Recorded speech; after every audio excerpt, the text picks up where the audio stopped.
one word from God can change your life. You're listening to Daily Prophetic. There's so many negative words that have been spoken over your life. Words of accusation, lies of the enemy. Again and again, people have spoken things over your life that instead of bringing life, have brought death. I see a dictionary and I see someone opening this dictionary.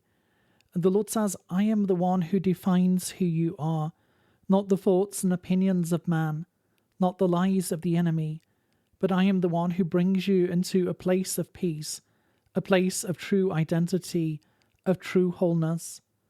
For I am the Lord who stands watch over you, to protect you and to bring out that which I've placed inside of you from eternity.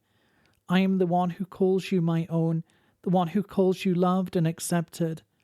Do not be afraid, but know that I'm with you, that I'm dealing with the lies of the enemy as I bring my words of healing, my words of life and of truth. To receive a personal word, click on the link in the top left of the screen or visit requestword.com.